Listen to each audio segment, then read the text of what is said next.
Hey everybody, I'm back with a project share. So I want to share some things that I've made with my new stitching die. This is from Papertrey Ink. This is part of the April kit that was released. You can actually buy the die separately or buy the kit. And this is the InStitches cuff bracelet kit, or die if you want to call it that. So there's actually two cuff bracelet designs here. There's a straight one with kind of rounded edges, and there is a kind of wonky looking one. And then there are some dies for helping you cut buttonholes for closures, or if you would like a little decorative tab on the edge of your bracelet, you can do that, and that's for the straight one. And then you've got these little abstract design elements that you can use as a stitch only. And then there is also this set of nature type dies. So these are two different size flowers. You get a few of them. A branch, that's a stitch only thing. These are flower centers right here. And then these are two different size leaves, and you get a couple of different ones. So I made a couple of different projects to showcase the new die. This is actually the first one I made. This is the straight cuff just cut out, and it uses two colors of felt, vintage cream and melonberry, and they're both in the kit if you purchase the kit. You also get the Simply Chartreuse felt as well, and of course the coordinating flosses in here for each of the colors, plus a fourth floss which is a dark chocolate color to make the branch. And in this case I actually cut two branches, or die cut the branch twice, and they're end to end, and then I stitched the branches using my brown floss. And all of this was done before I put the two layers together. So all of the work that's done to stitch the flowers, leaves, and branches is in between, sandwiched in between the two pieces of felt. That's why you don't see it here. So you can see I cut all of the flowers out of a vintage cream color, and then the Simply Chartreuse leaves.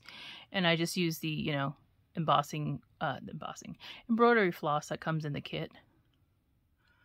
And this is the smaller of the buttonholes, and you will get some buttons in the kit if you purchase the kit.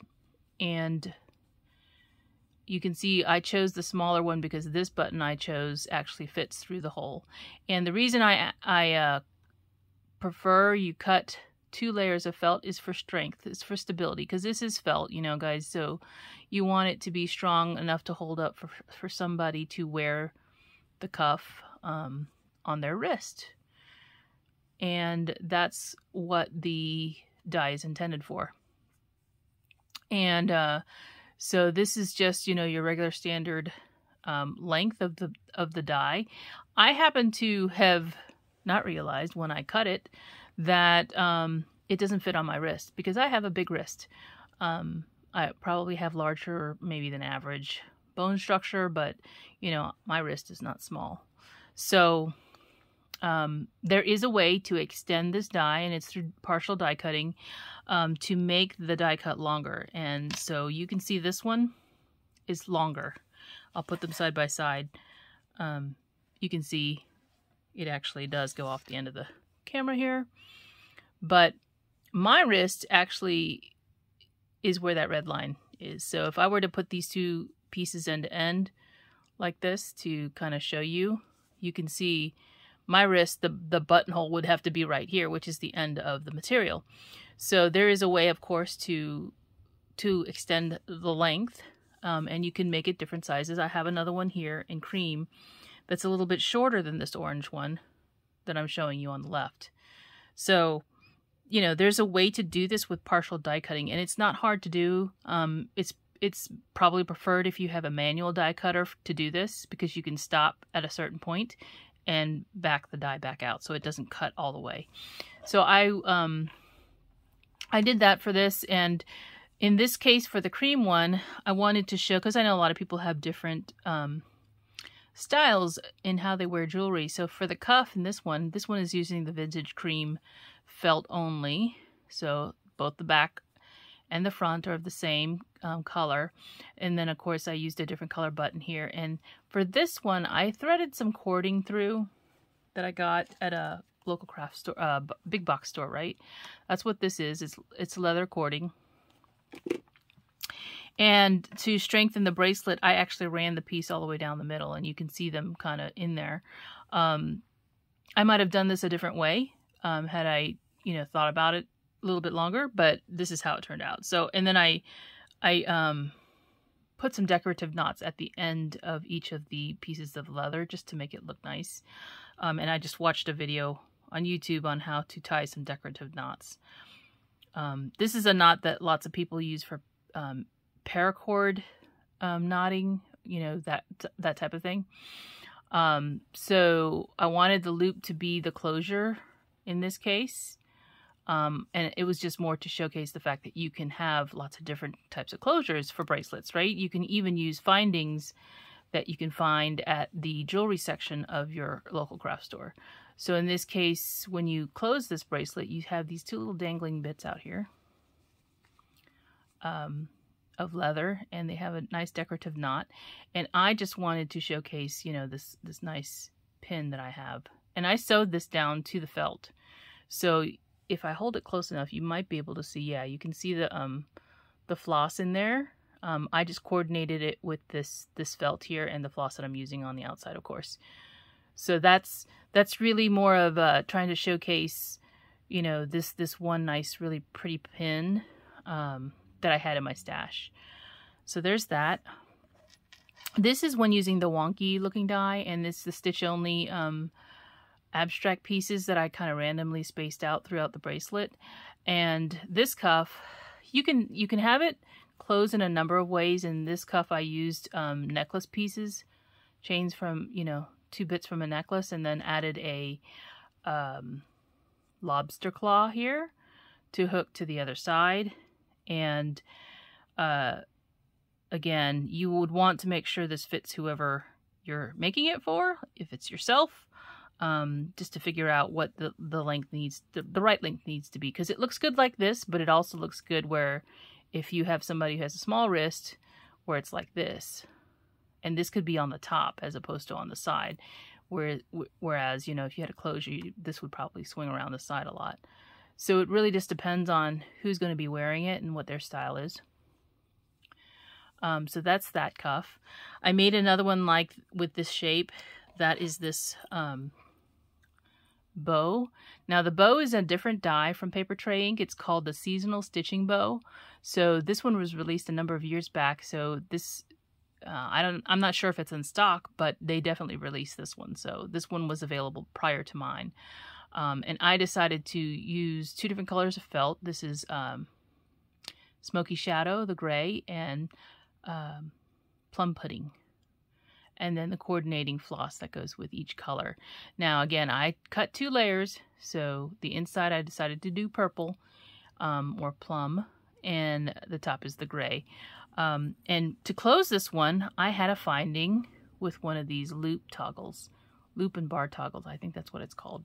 I don't know the technical terms, but you guys can find it. These are in the actual craft aisles or the jewelry aisles of a big box craft store. That's where I bought this one. And you can see I just sewed it directly on to my felt. I actually went through both layers just for stability. And you just, again, you slide the bar through, and you guys know how this works. I added 2 charms to mine. This actual tassel came in the last kit, and then the heart was a charm that I had been gifted. I believe these are from Vicky. I could be wrong, but they're so cute. The tiny silver hearts, I just added them to the loop because I like things that dangle off of jewelry and stuff. So that is this one, and it looks awesome on. I won't put it on right now because I will struggle on camera to put it on. I know that, but it looks great because you can kind of see the toggle a little bit when it's hooked. But this off the side of your arm is really nice. At least I think it is, and it doesn't bother me because you'd think that this would bother you. No, it doesn't. This is 100% wool as well, so the other thing to think about is you can make this out of different materials. You can make these cuffs out of different materials as long as the die will cut it. So I tried that. This material is from Hobby Lobby. When I purchased there a long time back, I don't go in that store anymore. But this is like a pleather vinyl material, and it's really thin. It's actually probably thinner than the felt is. So I'm going to hold it up. You can see that I backed it with felt. So I actually cut the die again with the felt, the vintage cream, and instead of stitching it together, I glued it together with my fabric glue. I have a preferred brand because it's quick drying. It's this Helmar 450.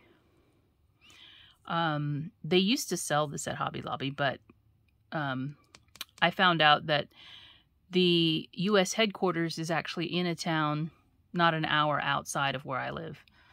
So I've ordered from them, and it came very quickly because they're only an hour away. It's kind of funny. I had no idea until I looked it up, because when the package arrived, I was like, huh, I know where that is.